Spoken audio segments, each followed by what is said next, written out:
Hello welcome to Sakshi family. వివాహం జీవితంలో అత్యంత ముఖ్యమైన నిర్ణయాల్లో ఒకటి. ఇది కేవలం రెండు హృదయాల వేడుక కాదు, రెండు కుటుంబాలను ఒకటి చేసే పవిత్రమైన బంధం. ప్రతి ఒక్కరూ సంతోషకరమైన, ప్రశాంతమైన, స్థిరమైన వివాహ జీవితాన్ని కోరుకుంటారు.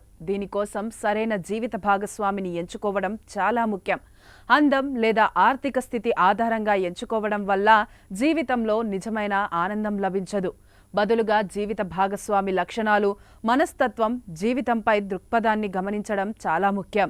వివాహ నిర్ణయం తీసుకునేటప్పుడు వయస్సు అంతరాన్ని పరిగణలోకి తీసుకోవాలి. పెళ్లిలో వయస్సు ముఖ్యమైన పాత్ర పోషిస్తుంది. సాధారణంగా భార్యాభర్తల మధ్య వయస్సు అంతరం 3 నుంచి 5 సంవత్సరాల మధ్య ఉండాలి. అంతకంటే ఎక్కువ ఉంటే ఆలోచన, మనస్తత్వం, జీవితంపై దృక్పథంలో తేడా కనిపిస్తుంది.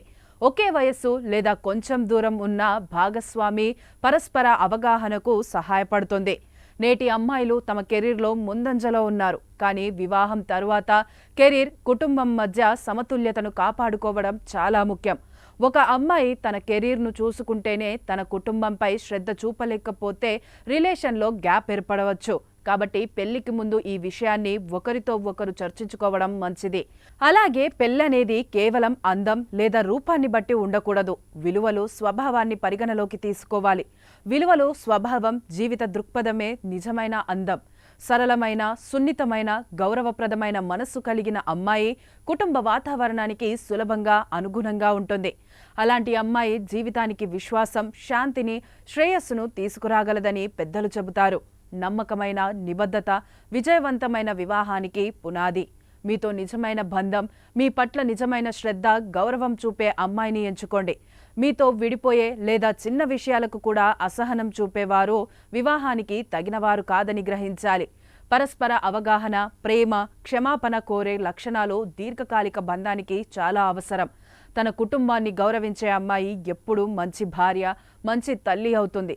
తల్లిదండ్రులను గౌరవించే, బంధాలను కొనసాగించే అమ్మాయి మీ కుటుంబంలో కూడా కలిసిపోతుంది.